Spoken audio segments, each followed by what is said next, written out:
Hello everyone, welcome to CDP forever.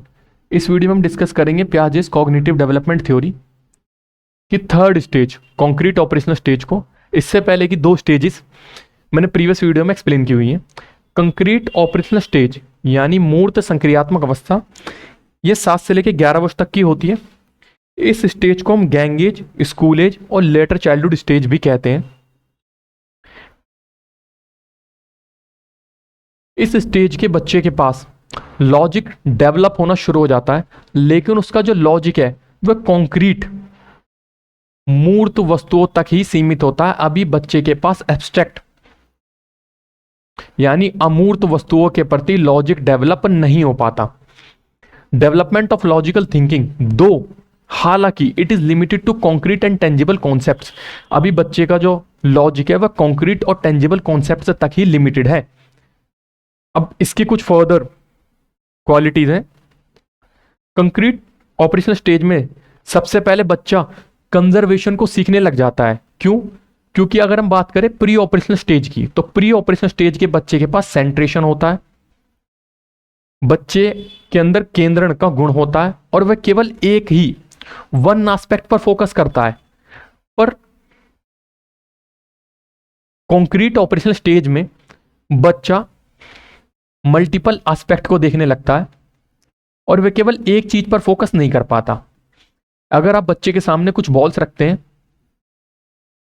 तो pre operational stage का बच्चा इसे ज्यादा मानेगा, और यहीं अगर आप ये 5 बॉल्स अरेंज कर देते हैं तो कॉन्क्रीट ऑपरेशनल स्टेज का बच्चा इन दोनों को सेम बताएगा। क्यों? क्योंकि पूर्व संक्रियात्मक अवस्था में बच्चा केवल एक एस्पेक्ट, इसकी हाइट पर फोकस कर रहा है, और जबकि कॉन्क्रीट ऑपरेशनल स्टेज मूर्त संक्रियात्मक अवस्था में बच्चा हाइट के साथ इसके लेंथ पर भी फोकस कर रहा है, और वह यह समझ रहा है कि नहीं, ये अगर मैं बॉल्स की काउंटिंग करूंगा तो ये यहां भी 5 ही हैं और ये यहां भी 5 हैं। तो कंजर्वेशन में बच्चा ये समझने लग जाता है कि आकार या रूप बदलने के बाद भी उनकी मात्रा समान रहती है, यानी सेम क्वांटिटी रहती है। क्लासिफिकेशन, वर्गीकरण।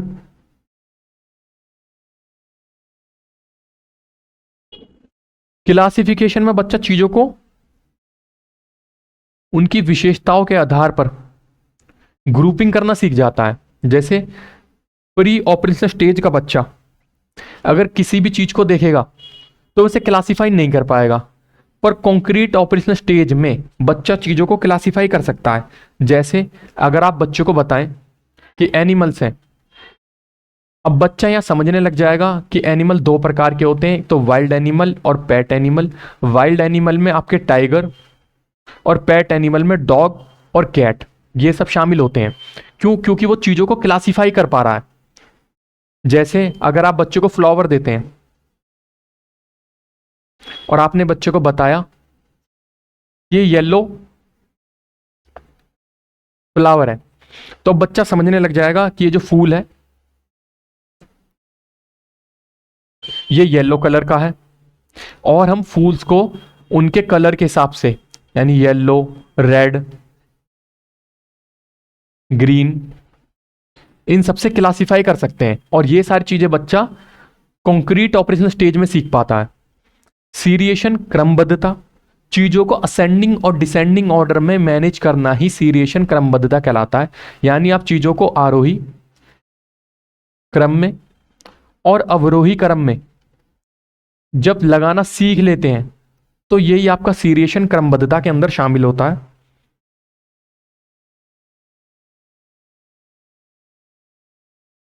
डिसेंट्रेशन, विकेंद्रण। यदि हम बात करें प्री ऑपरेशनल स्टेज की, यानी पूर्व संक्रियात्मक अवस्था का बच्चा किसी भी चीज पर सेंटर्ड होता है और वह एक ही उसके एस्पेक्ट पर फोकस करता है। पर थर्ड स्टेज में, कॉन्क्रीट ऑपरेशनल स्टेज में, मूर्त संक्रियात्मक अवस्था में बच्चा मल्टीपल एस्पेक्ट को सीखता है। अब वह समझने लग गया है कि अगर 2 बीकर हैं और उनमें पानी है, तो अगर इसमें 100 ml पानी है और इसमें भी 100 ml पानी है तो दोनों बीकर सेम हैं, भले ही इनकी हाइट में डिफरेंस क्यों ना हो। रिवर्सिबिलिटी, परिवर्तनीयता, बच्चा अब चीजों को उलटने लग जाता है। यदि कॉन्क्रीट ऑपरेशनल स्टेज के बच्चे को आप एक क्ले की बॉल देते हैं और बाद में उसे फ्लैट कर देते हैं, तो बच्चा समझ जाएगा कि ये बॉल अगर आपकी फ्लैट हो गई तो इसे दोबारा बॉल बनाया जा सकता है। तो इन चीजों को सीखना ही रिवर्सिबिलिटी, परिवर्तनीयता कहलाती है। Ability to mentally reverse an action, यह है ability to mentally reverse an action. Transitivity यानी संक्रियात्मकता, इसमें बच्चा चीजों को लॉजिकली अरेंज करना और उनके बीच में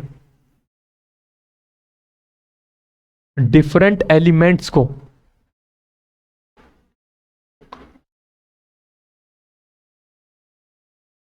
व्यवस्थित करना सीख पाता है।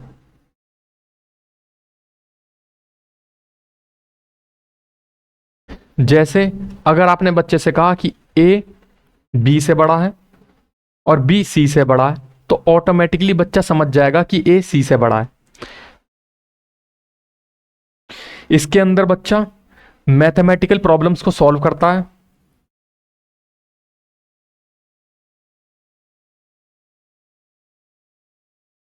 और यहां से ही कॉज एंड इफेक्ट को वह सीखना शुरू कर देता है।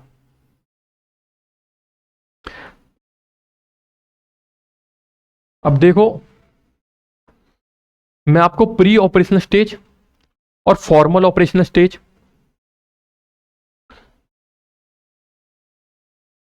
कंक्रीट ऑपरेशनल स्टेज और फॉर्मल ऑपरेशनल स्टेज, इनके बीच का एक रिलेशन एक्सप्लेन करूंगा। पर इससे पहले अभी हम फॉर्मल ऑपरेशनल स्टेज को जान लेते हैं। फॉर्मल ऑपरेशनल स्टेज यानी औपचारिक संक्रियात्मक अवस्था। इस स्टेज में बच्चा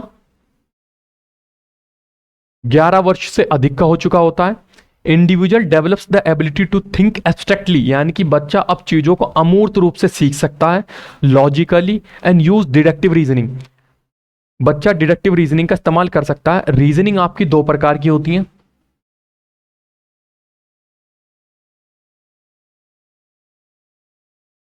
एक होती है इंडक्टिव रीजनिंग और दूसरी होती है डिडक्टिव रीजनिंग। इंडक्टिव रीजनिंग यानी कि आगमन तर्क और डिडक्टिव रीजनिंग निगमन तर्क। इंडक्टिव रीजनिंग में बच्चा पहले एग्जाम्पल को सीखता है और एग्जाम्पल से रूल को सीखता है, और इसका इस्तेमाल बच्चा थर्ड स्टेज में करता है। और डिडक्टिव रीजनिंग में बच्चा रूल को सीखता है और रूल से एग्जाम्पल की तरफ जाता है, और इसका इस्तेमाल बच्चा फोर्थ फॉर्मल ऑपरेशन स्टेज में करना सीख जाता है। बच्चा अमूर्त चिंतन करना शुरू कर देता है, यानी वह आपके कुछ एब्स्ट्रैक्ट चीजें जैसे कि फ्रीडम, जस्टिस, इक्वालिटी, इनके कॉन्सेप्ट्स को समझना शुरू कर देता है। बच्चा हाइपोथेटिकल डिडक्टिव रीजनिंग करने लग जाता है फॉर्मल ऑपरेशन स्टेज में, यानी परिकल्पित निगमनात्मक तर्क। सबसे पहले बच्चा परिकल्पनाएं बनाने लगता है और उन्हें वह निष्कर्ष तक ले जाना चाहता है, यानी बच्चा हाइपोथेसिस को फॉर्म करता है और फिर उसे कंक्लूजन तक ले जाता है। यहां पर बच्चा साइंटिफिक बिहेवियर को डेवलप करता है।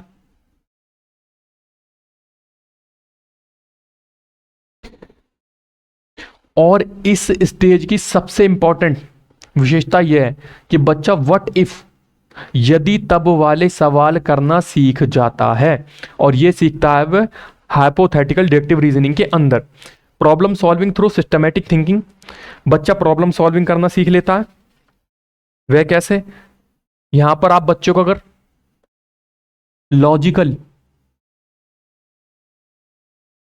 पजल्स देंगे तो वह उन्हें रीअरेंज करना सीख जाएगा और चीजों को स्टेप बाय स्टेप प्रोसीड करना सीख जाएगा, जिससे बच्चे के अंदर प्रॉब्लम सॉल्विंग आती है। और जैसे कि मैंने पहले एक्सप्लेन करा कि पियाजे ने अपनी थ्योरी में मिस्टेक्स पर बहुत फोकस करा, क्योंकि बच्चा मिस्टेक करेगा तो चीज़ों को लर्न करेगा और उस अपने बिहेवियर को वह डे टू डे लाइफ में अप्लाई कर पाएगा, जो उसे प्रॉब्लम सॉल्विंग में हेल्प करता है। मेटाकॉग्निशन, मेटाकॉग्निशन के अंदर बच्चा अपने बारे में सोचना शुरू करता है कि मैं चीज़ों को कैसे सीखता हूं, हाउ आई लर्न थिंग्स। और ये आपकी फॉर्मल ऑपरेशनल स्टेज में आती है। बच्चा ये सीखता है कि कैसे वह अपनी लर्निंग को इंप्रूव कर सकता है, यानी कैसे वह अपने अधिगम में सुधार कर सकता है, और वह अपने प्रति जागरूक होता है कि कैसे मैं चीज़ों को सोचता हूं, समझता हूं। रेगुलेट देयर लर्निंग स्ट्रेटजीज, वह अपनी लर्निंग स्ट्रेटजीज को सुधारता है। बच्चे के अंदर एडोलेसेंस में, यानी जब वह 14 प्लस होने लग जाता है, तो मॉरल रीजनिंग का कॉन्सेप्ट आने लग जाता है, और यहां से ही पियाजे ने अपने मोरल डेवलपमेंट की थ्योरी को डेवलप किया। Scientific thinking, formal operational stage का बच्चा बिल्कुल साइंटिफिकली चीजों को अरेंज करना सीख जाता है,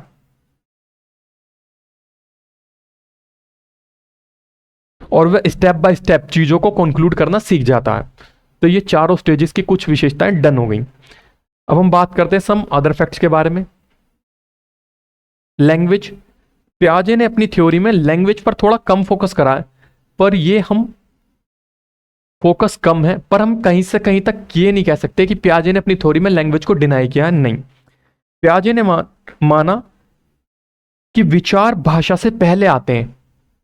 पियाजे का मानना है कि पहले थॉट्स यानी विचार आते हैं, और उसके बाद लैंग्वेज भाषा आती है। यानी पियाजे का मानना है कि किसी भी स्टेज में बच्चा हो, किसी भी आयु में, अगर बच्चा सेंसरी मोटर स्टेज में है, तो भी बच्चा चीजों को सोच पा रहा है, भले ही उसके पास भाषा ना हो अपनी चीजों को एक्सप्रेस करने के लिए। पर जैसे वो प्री ऑपरेशनल स्टेज में आता है, तो बच्चे के पास भाषा का विकास हो जाता है, और भाषा का विकास होता है और लॉजिक डेवलप नहीं हो पाता, इसलिए वह इलॉजिकल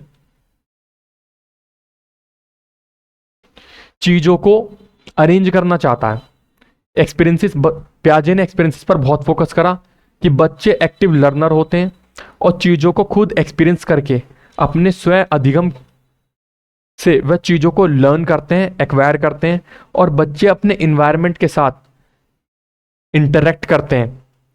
सोशल इंटरेक्शन, पियाजे ने सोशल इंटरेक्शन पर कम फोकस किया, और इस पर वाइगोत्स्की ने सबसे ज्यादा फोकस किया।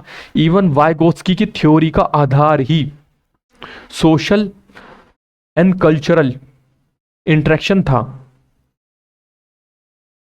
एजुकेशनल इंप्लीकेशंस ऑफ पियाजे कॉग्निटिव डेवलपमेंट थ्योरी, पियाजे की थ्योरी के शैक्षिक निहितार्थ। अब एज ए टीचर हम पियाजे की थ्योरी से क्या सीख सकते हैं? पियाजे ने अपनी थ्योरी को स्टेजेस में डेवलप किया। पियाजे ने 4 स्टेजेस बताई, और एज अ टीचर आपकी जिम्मेदारी है कि आपकी क्लास का स्टूडेंट जिस स्टेज में है उसके अकॉर्डिंग ही आप अपना कंटेंट डिजाइन करें और बच्चे को करिकुलम प्रोवाइड करें। एक्टिव लर्निंग, पियाजे के अनुसार बच्चे एक्टिव लर्नर होते हैं और बच्चे मिस्टेक्स करते हैं, और जैसा कि मैंने आपको पहले बताया कि पियाजे ने मिस्टेक्स को भी लर्निंग का एक पार्ट ही माना है। It means mistakes are also a part of learning. अगर कोई बच्चा मिस्टेक्स कर रहा है तो इसका मतलब वह चीज़ों को सीखना चाह रहा है। तो इसलिए आपको बच्चों को प्रमोट करना चाहिए कि बच्चे अपना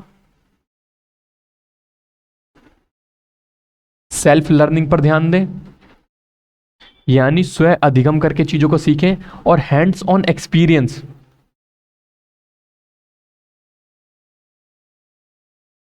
स्वयं अनुभव करके चीजों को सीखें। इंडिविजुअलाइज्ड लर्निंग, यानी व्यक्तिगत अधिगम। पियाजे का मानना था कि प्रत्येक बच्चा अपनी एक पेस से चीजों को सीखता है, और एज ए टीचर आपकी जिम्मेदारी है कि आप क्लास में बच्चों को